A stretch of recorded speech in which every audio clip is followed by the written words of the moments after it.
दोस्तों, इंसानों द्वारा खोजी गई पहली धातु क्या थी और इंसानों ने आग की खोज किस काल में की? इतना ही नहीं, और भी बहुत कुछ हम इस वीडियो में जानने वाले हैं। और हाँ, अगर आप किसी भी कॉम्पिटिटिव एग्जाम्स की तैयारी कर रहे हो तो आप इस सीरीज से बेशक जुड़ सकते हो। तो चलो शुरू करते हैं।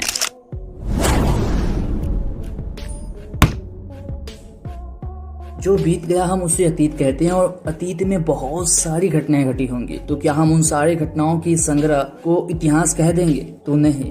अतीत में घटी वो सारी घटनाएं जो महत्वपूर्ण है, इम्पोर्टेंट है, उसके कलेक्शन को, उसके संग्रह को हम इतिहास कहते हैं। अगर आपको किसी को बताना हो तो आप ऐसे बता सकते हो, अतीत में घटी महत्वपूर्ण घटनाओं का संग्रह कलेक्शन इतिहास कहलाता है। परफेक्ट। आशा करता हूँ कि आपको यहाँ तक परफेक्ट पूरी तरह से समझ में आ गया होगा।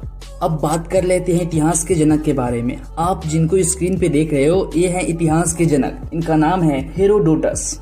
इतिहास को हम बेहतर रूप से समझ सकें और इसको समझने में कोई दिक्कत ना आए, इसलिए इसको 3 कालखंडों में बांटा गया है। क्योंकि जब भी हम किसी टॉपिक को बांट कर पढ़ते हैं तो पहली बात कि हमें कंफ्यूजन नहीं होता और हमारा कॉन्सेप्ट बेहतर रूप से क्लियर होता है। जैसा कि मैंने बताया कि इतिहास को 3 कालखंडों में बांटा गया है, जिसमें पहला है प्राग ऐतिहासिक काल, दूसरा है अध ऐतिहासिक काल और तीसरा है ऐतिहासिक काल। Pre historic period, proto historic period और हिस्टोरिकल पीरियड। तो सबसे पहले हम प्राग ऐतिहासिक काल को जानेंगे और इससे हमें बहुत कुछ नया सीखने को मिलने वाला है। प्राग ऐतिहासिक काल इतिहास का वह समय था जब इंसानों को बिल्कुल भी लिखना और पढ़ना नहीं आता था। तो इस समय के बारे में हमारे पास जानकारी कहाँ से आई? तो उस वक्त के बचे अवशेषों से, पुरातात्विक साक्ष्यों से, जिनको आप स्क्रीन पे देख रहे हो। इनका नाम है रॉबर्ट ब्रूस फुट और ये प्राग ऐतिहासिक काल के जनक हैं। और मैं आपको बता दूं, इंसानों ने अभी तक अपना सबसे ज्यादा वक्त प्राग ऐतिहासिक काल में ही बिताया है।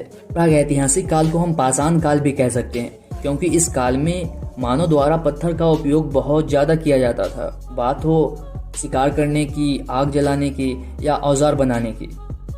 पाषाण काल को भी 4 भागों में बांटा गया है, जैसा कि आप स्क्रीन पे देख सकते हो। पूरा पाषाण काल, इस समय के मानव को आदि मानव कहा जाता था, क्योंकि यह इतिहास का सबसे प्रारंभिक समय था। इस काल में मानव की सबसे बड़ी खोज आग थी। एक और बात जो आपको ध्यान में रखनी चाहिए, मानव ने चित्रकारी इसी काल से प्रारंभ किया था। पूरा पाषाण काल 20 लाख ईसा पूर्व से 12,000 ईसा पूर्व तक चला। और हाँ, इस समय के जो मानव थे उनका मुख्य उद्देश्य था खाना को संग्रह करना और अपना पेट भरना। बस इनका यही उद्देश्य था।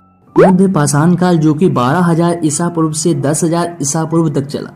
इस काल में ज्यादा कुछ खास तो नहीं हुआ, पर हाँ, मानव अंतिम संस्कार का जो कार्यक्रम होता है उसकी शुरुआत इसी काल से किया, जिसको हम अंत्येष्टि कार्यक्रम कहते हैं।